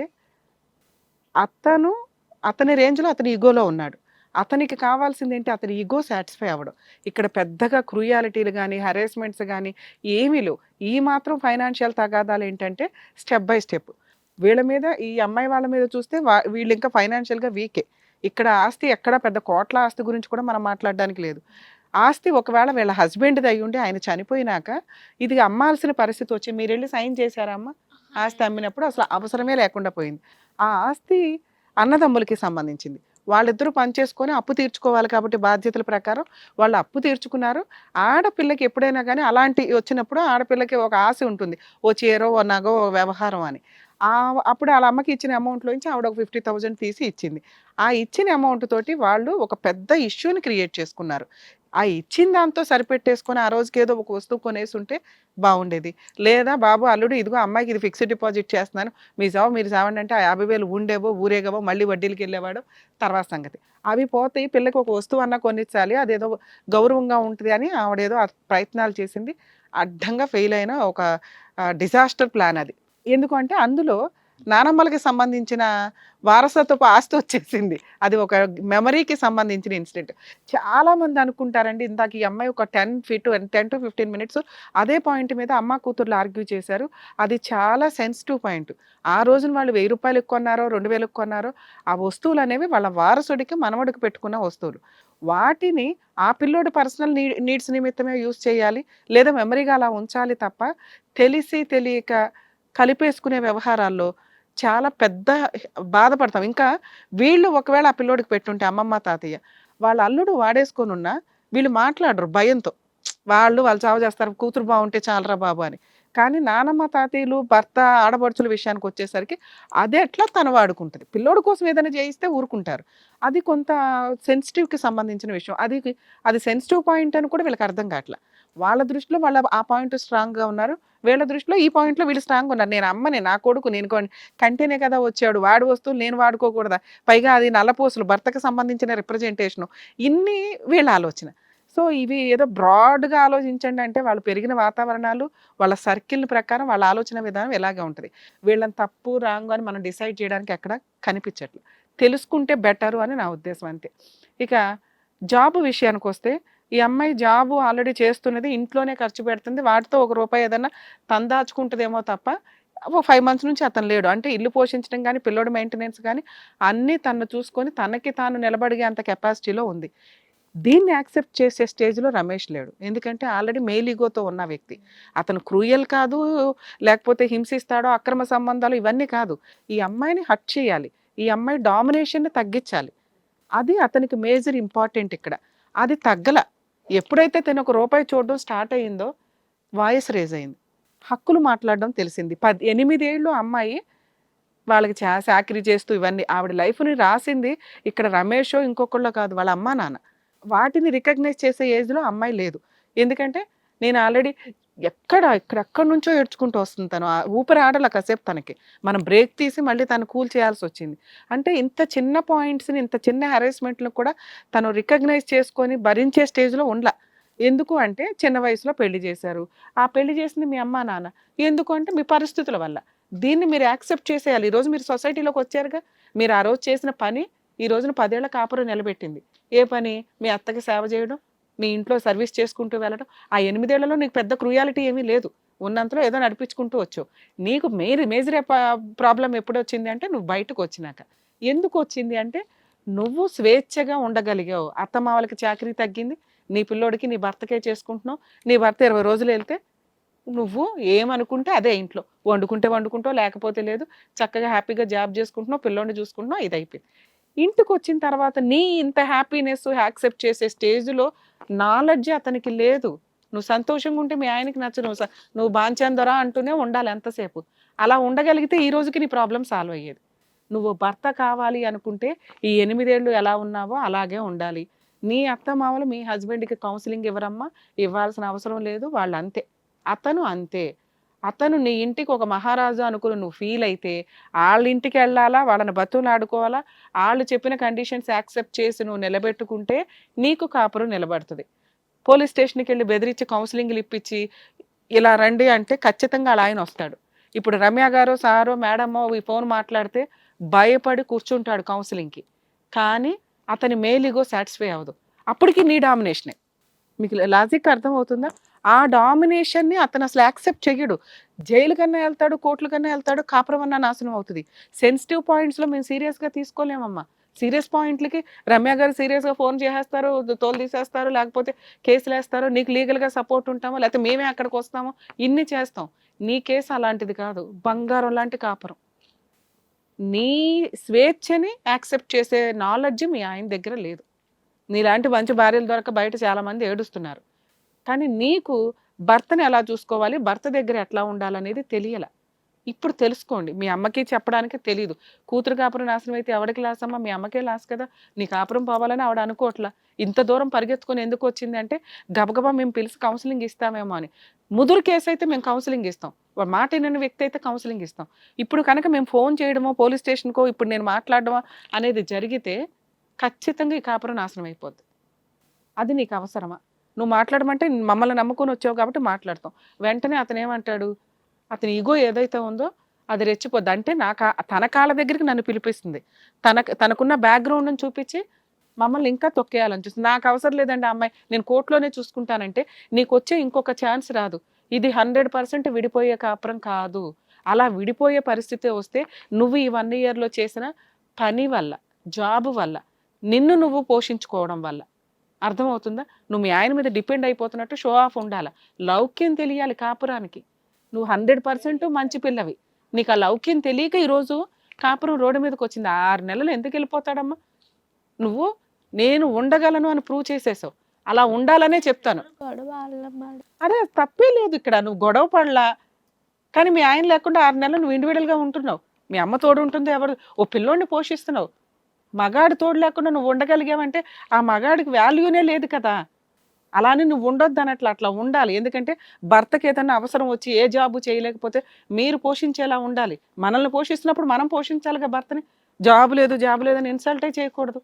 ఎందుకంటే నీ కాపురం అంతా బాగుంది, ఒక్క ఫైనాన్షియల్ తగాదాలు తప్ప. ఒకటి అతనికి జాబ్ లేకపోవడం, ఇన్కమ్ ప్రాపర్గా లేకపోవడం, ఇంకొకటి నిన్ను నువ్వు పోషించుకోగలగడం. నువ్వు హక్కులు మాట్లాడుతున్నావు, చాలా చిన్న హక్కులు నువ్వు మాట్లాడుతున్నాయి. అవి చాలా పెద్దగా ఉంది ఇక్కడ. మీరు హక్కులు మాట్లాడొద్దు. 8 ఏళ్ళు మీ హస్బెండ్ని ఎలా చూసుకున్నారో అలాగే అతను నిన్ను అనుమానించడం అనేది నోటి దురదమ్మ. ఒక అమ్మాయిని కంట్రోల్ చేయాలి, ఇన్సల్ట్ చేయాలి, ఫిజికల్గా అటాక్ చేయలేకపోతున్నాడు, మానసికంగా హింసించడానికి. ఎందుకంటే కొట్టేసేవాడు. అదే కోపంలో ఇప్పుడు నువ్వు ఒక మాట అనేస్తున్నావు, మాట్లాడుతున్నావు హక్కుగా. ఏంటండి నన్ను ఎట్లా అంటారండి మీరు అనే రేంజ్ లో నువ్వు రివర్స్ అవుతున్నావు. ఇదంతా 1 year నుంచే, అంతకుముందు లేదు. ఏమండి వచ్చారా అమ్మయ్య అని సేవలు చేస్తున్నావు, వేడి నీళ్ళు పెడుతున్నావు, అన్ని నడిచిపోతున్నాయి. ఇప్పుడు నీకు నీ వాల్యూ ఏంటో, నీ రెస్పెక్ట్ ఏంటో తెలిసింది. నీకు కొంచెం రెస్పెక్ట్ ఇస్తే మీ ఆయనకి సేవ చేస్తావు, మీ ఆయన నువ్వు బాగా సేవలు చేస్తే నీకు రెస్పెక్ట్ ఇస్తాడు. ఈ 2 మిస్ అయిపోతున్నాయి ఇక్కడ. అర్థమవుతుందా? ఇప్పుడు మాట్లాడాల్సింది ఏంటి? ఇప్పుడు ఏదన్నా నేను చేశాను అనుకో, దేనికోసం కాకపడుతున్నావు అలా. కాకాలాగా ఉండకూడదు, రెస్పెక్ట్ లాగా ఉండాలి అంటున్నా. అర్థమవుతుందా? నీకు తెలియక అన్నాడు, మీ ఆయనే కదా అన్నాడు. నీకు ఇప్పుడు నీ కొడుక్కి మీ ఆయనే దేవుడు. మీ ఆయన తర్వాతే ఎవరైనా, మీ అమ్మో ఇంకొకళ్ళు కాదు. నువ్వు కాపురం వదిలేస్తే బాగా ఏడ్చేది మీ అమ్మ. అర్థమవుతుందా? మీ అమ్మకి ఇంకా ఇప్పుడు ప్రశాంతంగా ఏదో కాస్త కోడళ్ళు ఆ కొడుకుల దగ్గర ఉంది. నీ కష్టమే ఆవిడకి ఇప్పుడు కష్టం. అర్థమవుతుందా? నువ్వు ఇక్కడ ఏడుస్తుంటే అక్కడ ఆవిడ ఏడుస్తుంది. అది లేకుండా ఉండాలి అంటే నువ్వు మీ ఆయనతో సర్దుకోవాలి. ఏం పర్లేదమ్మా, మా హస్బెండ్ తరపు వాళ్ళ దగ్గరికి వెళ్ళాలా, మాట్లాడాలా, కాళ్ళు పట్టుకోవాలా, ఓసారి సేవ చేసుకుని మళ్ళీ వచ్చేయాలి. కాపురం నిలబెట్టుకో. ఇది నీ చేతిలోనే ఉంది. మేము ఇక్కడికి పిలిస్తే, ఇప్పుడు మీరు పిలవమంటే మేము కాల్ చేసి పిలుస్తాం, మాట్లాడతాం ఫోన్లో, స్పాయిల్ అయిపోద్ది. ఇది నేను రిస్క్ తీసుకోవడానికి రెడీగా లేను. ఇంకా నేను బ్యాడ్ చేశాడన్న ఫీలింగ్. వచ్చేస్తారమ్మా, ఎందుకంటే టీవీ షో దాకా వెళ్ళి మా పరువు తీస్తారా మీరు? ఎందుకంటే తెలియదు, నాలెడ్జ్ లేదు. మీకున్న సర్కిల్కి నాకు అర్థమైంది దాని ప్రకారం పెద్దగా నాలెడ్జ్ లేదు. అక్కడికి వెళ్తే కాపురాలు నిలబడతాయో, లీగల్ సపోర్టో, సైకలాజికల్ సపోర్టో వస్తుంది, ఇమీడియట్గా ఒక రిజల్ట్ ఉంటుంది అనేది నాలెడ్జ్ లేదు.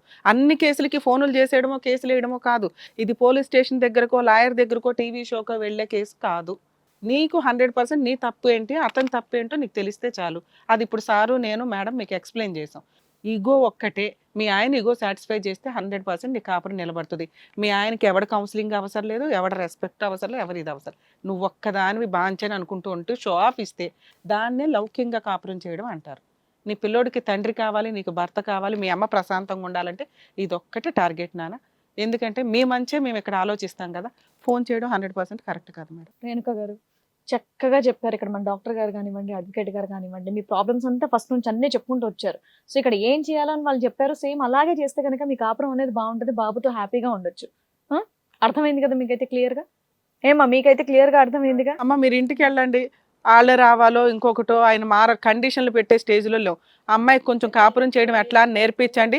పెద్ద మనుషులు పంచాయతీ పెట్టి 1కి 4 సార్లు బతులాడండి. అమ్మ మీ అల్లుడు అంత క్రూయల్ కాదు, కోపంలో కొడుతున్నాడు, అనవసరంగా అరుస్తున్నాడు తప్ప అనుమానిస్తున్నాడు. వదిలేసే కాపురం కాదు, బయట సమాజం అలా లేదు. ఖచ్చితంగా ఇది నిలబడాల్సిన కాపురం. అంత మీరు ఫెయిల్ అయిపోయి పెద్ద మనుషుల పంచాయతీలు కూడా ఫెయిల్ అయినప్పుడు పోలీస్ స్టేషన్కి వెళ్ళి కంప్లైంట్ ఇవ్వండి. పోలీస్ స్టేషన్ తర్వాతే టీవీ షో. గుర్తుపెట్టుకోండి, మీ ఎపిసోడ్ కొంచెం లేట్గానే టెలికాస్ట్ అవుతుంది. ఈ లోపు కాపురం నిలబెట్టుకోండి. మీ ఏమీ బయటికి డిస్ప్లే అవ్వవు. కాబట్టి చాలా మందికి మీరు ఒక రిప్రజెంటేటివ్గా, అంటే కొన్ని వేల మంది లేడీస్కి నువ్వు రిప్రజెంటేటివ్ అమ్మ. ఈ ప్రాబ్లంతో తెలిసి తెలియక కాపురాలు నాశనం చేసుకుంటూ ఉంటారు. భర్త తర్వాతే ఎవడైనా. అది గుర్తు పెట్టుకొని కాపురాలు. మా అమ్మాయికి నేను చెప్పవలసిన మాటలు కూడా ఇవే చెప్తానండి, మీరు చెప్పినట్టే చెప్తానండి. అయితే నీకు తెలియదమ్మా, పడిదాన్ని నేను, బాధపడిదాన్ని నేను, ఇలాగే ఎడుతుంది. మీరు చెప్పడం వేరు, మేము చెప్పడం వేరుగా. మేము ఎంతమందిని చూస్తుంటాం. మీరు కూడా బాగా చెప్పారు కదా. సరేనా? జాగ్రత్త. ఓకే అండి, థ్యాంక్ యూ. మంచిది. నిజం చెప్పాలంటే ఇప్పటివరకు మన దగ్గర వచ్చినటువంటి కేసులు వేరు, ఇప్పుడున్నది చాలా సింపుల్ గా అనిపిస్తుంది నాకైతే. కాకపోతే చిన్న గొడవల్ని ఎలా హ్యాండిల్ చేసుకోవాలనేది వాళ్ళకి తెలియట్లేదు. సో వాళ్ళు ఎలా హ్యాండిల్ చేసుకోవాలి, సంసారం ఎలా బాగు చేసుకోవాలనేది నిజంగా డాక్టర్ గారు అండ్ అలాగే అడ్వకేట్ మేడం బాగా చెప్పారు. Thank you so much. మరో కథతో మళ్ళీ కలుద్దాం.